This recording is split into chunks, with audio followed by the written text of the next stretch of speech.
zones avec un rond-point ici, évidemment un accès direct, et non pas passer dans l'encombrement évidemment de la rue Jacques Duclos. C'est une préoccupation en fait en matière de développement durable qui est importante. Hein. On a des discussions que le Conseil général pourra avancer, mais tout ça évidemment se fait sur le temps et on ne voit pas les résultats pour l'instant aujourd'hui. Et puis, et ça c'est les chocs de l'histoire, évidemment PSA, le major des grandes entreprises industrielles de la ville, dont vous savez qu'à horizon de mi-2014, il y aura la fin de la production industrielle.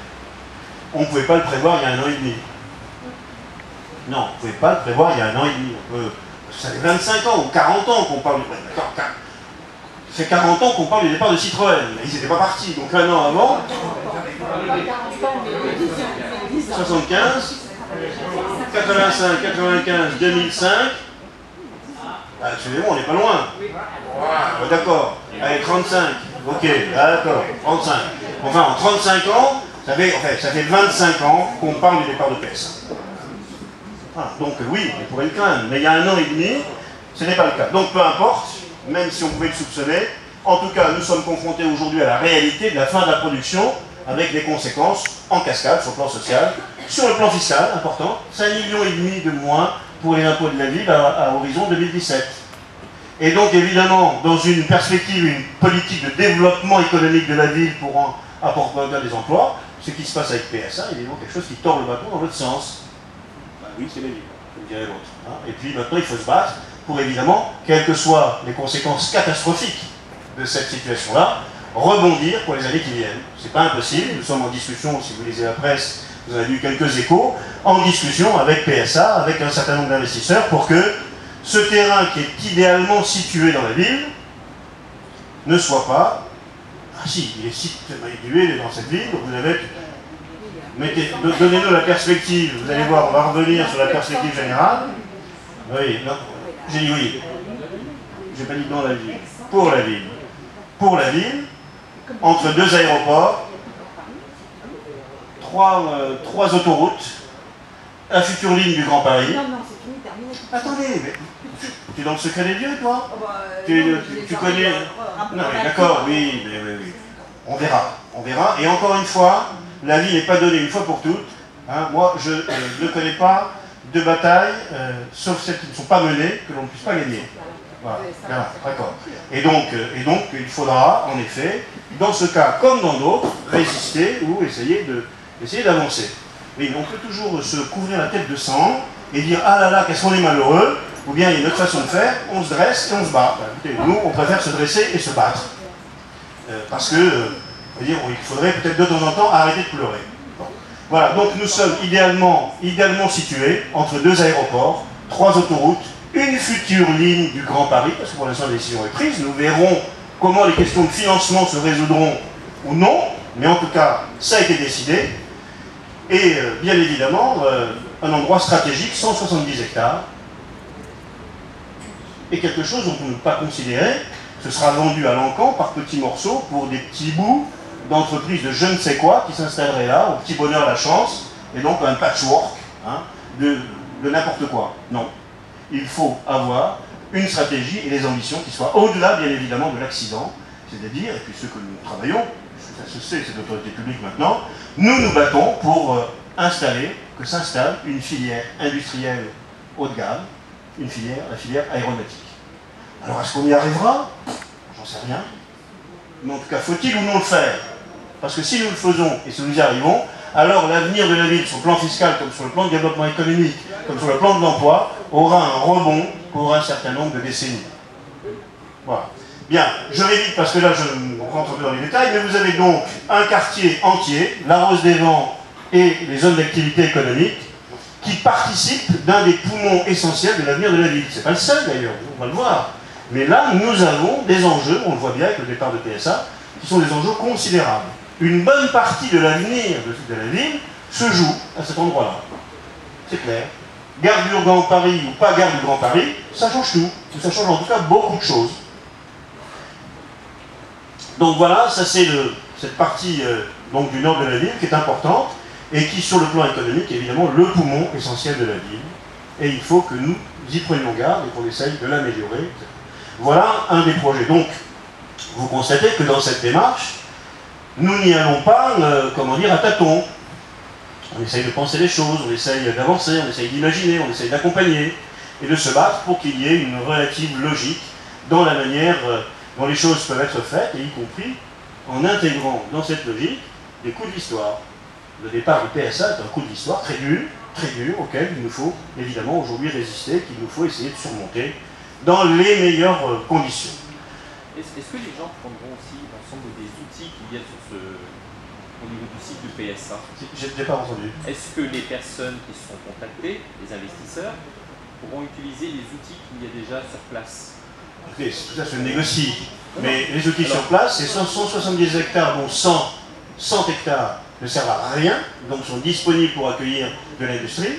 C'est, je vous ai dit, 3 autoroutes, une future ligne du grand métro, à proximité le RER qui passe derrière Gonesse, l'autre qui passe à Aulnay, et puis un embranchement de chemin de fer qui nous relie à la gare du Blanc-Ménil et qui est une qualité que possède peu de terrains privés accessibles en Seine-Saint-Denis, voire même en Ile-de-France. C'était par rapport à la proposition qu'on avait parlé ensemble. Oui. Donc, on a ici, vous voyez, l'embranchement il est là, hein, on voit bien, ici vous avez les quais, d'accord. Bon. Donc, en fait, un terrain qui, de tous les points de vue, peut être adapté, alors après, moi je ne suis pas un technicien, hein, mais peut être adapté évidemment à une évolution en matière de développement et d'investissement industriel. Je vous propose qu'on fasse par petite étape, ou alors je fais le tour de ville. Et on discute après, comme vous voulez. Est-ce que quand vous présentez le secteur, vous avez raison, je m'attache parfois des détails, mais parce que c'est la première partie. Et bien sûr. Oui. Est-ce que vous préférez faire votre présentation et ensuite les questions? Je vous posais la question. Que préférez-vous? On peut s'arrêter par grand secteur de quartier où je termine en allant plus vite, parce que pour le reste, ça va aller plus vite. Mais non, mais quand même, j'ai insisté sur le détail là, parce que ça a été le plus dur à réaliser. Je ne vous ai pas expliqué par exemple que le promoteur qui avait prévu dans la phase précédente de construire des logements ici et d'y construire en rez-de-chaussée, d'un côté les locaux commerciaux et de l'autre les locaux de service public qui doivent y être installés, a mis la clé sous la porte à l'occasion de la crise de 2008 en disant « je ne sais plus faire, je ne sais pas faire de l'accession à la propriété à cet endroit-là, avec les difficultés du marché, donc je ne sais pas faire, je me retire ». Le commercial qui était derrière, enfin la société commerciale qui était derrière, qui commercialisait tout ça, a dit bah, dans ces conditions-là, voilà notre clé aussi, et on s'est retrouvé avec un PRU, parce que vous imaginez bien que si le programme de l'action urbaine voit sauter son pôle de centralité, il n'y a plus de programme d'action urbaine. C'était une des clés de ce programme. Il a fallu 2 ans, plus de 2 ans, pour discuter avec des promoteurs qui se partagent le risque, pour revenir finalement dans un projet de construction à la fois, le projet précédent, qui aujourd'hui, les permis de construire ont été délivrés, ils sont mis en vente et ils ont déjà, en 1 mois et demi, vendu 37 appartements. Donc il y a un marché. On n'était pas sûr, il y a 6 mois. Il y a un marché. Alors c'est vrai que là, les logements sortent à 2800, 2900 euros le mètre carré. Pour vous donner un exemple, en hypercentre, rue de Coulmont, puisqu'on en parlait, mais aussi l'autre rue dont j'oublie toujours le nom, j'ai un problème avec cette rue, celle où il y a l'impasse des Marronniers. Fernand Herbeau. Fernand Herbeau, voilà, ça sort à 5200 euros le mètre carré. Vous voyez la distance. Encore, d'ailleurs, c'est pas si mal que ça, parce que toutes les bourses ne sont pas au même niveau et qu'il faut avoir des produits d'accession à la propriété qui se fassent différents niveaux de capacité d'achat pour la population. Vous voyez. Mais bon, pour vous donner un exemple, il a fallu batailler 2 ans, tout simplement pour arriver à ressortir le PRU des profondeurs où il était tombé. Mais bon, tout ça, vous demanderez même des heures d'explication, je passe très vite. Donc on va aller plus loin. Aujourd'hui, à l'articulation donc de ce quartier, vous avez la RN2 avec son aménagement. Alors on est... Oui. Alors peut-être pourrions-nous zoomer sur justement ces logements en accession à la propriété qui finalement on a réussi à sauver ici. Vous voyez, sur le pôle de centralité, je vais m'écarter un peu. L'appareil là nous permet de zoomer et de les voir en perspective. Hein. On a ici le triangle dans lequel on aura au rez-de-chaussée les mètres carrés de public. Hein, Les services publics, la poste, la petite maison médicale, enfin petite, il y aura quand même 5-6 praticiens, la maison médicale, la poste, la mairie annexe, éventuellement même une crèche, enfin bref, là après dans le détail, j'insiste pas, mais voilà, ici, et de ce côté-là, les commerces, une moyenne surface ici, qui vont rapatrier tous les commerces qui sont aujourd'hui au Galion. Et le marché d'ampleur, j'allais dire d'intérêt, mais d'ampleur régionale, va se retrouver ici, sur cette place, qui n'est pas encore complètement construite, mais pratiquement. Hein, pratiquement. Et dans la foulée, vous avez un parc ici, un parc avec un grand parking paysager, la mosquée qui est ici. Ensuite, alors là, ça n'est plus, on n'a plus les images, mais ici, il y a des terrains de sport qui sont d'ailleurs d'excellente qualité, hein, qui ont été installés. Et au-delà, si on peut venir sur la petite parcelle qui est... C'est dans l'autre sens. Dans l'autre sens? Ah oui, dans l'autre sens, exact. Voilà. Mais c'est bon, non, mais simplement, il suffit simplement de savoir comment on s'oriente. Hein, mais... Donc ici, on est à l'est, et là, on est vers l'ouest, d'accord? Ici, le rond-point de l'Europe, je vous le disais, l'usine de Soproréal ici, et là, 2 hectares qui sont réservés à la superstructure de la future gare.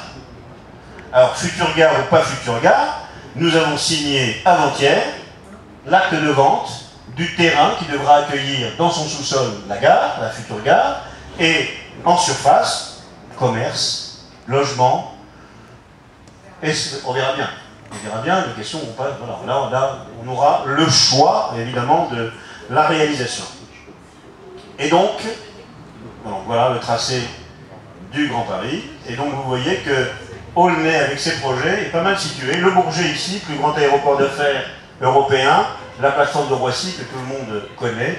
Et donc, évidemment, nos 3 autoroutes, machin. Un endroit stratégique en Seine-Saint-Denis pour l'évolution, évidemment, de nos capacités économiques dans un futur proche. Et malgré, en tout cas je l'espère, il faudra le surmonter, malgré ce qui se passe avec PSA depuis maintenant un peu moins d'1 an. Voilà, nous revenons en zoom, évidemment, sur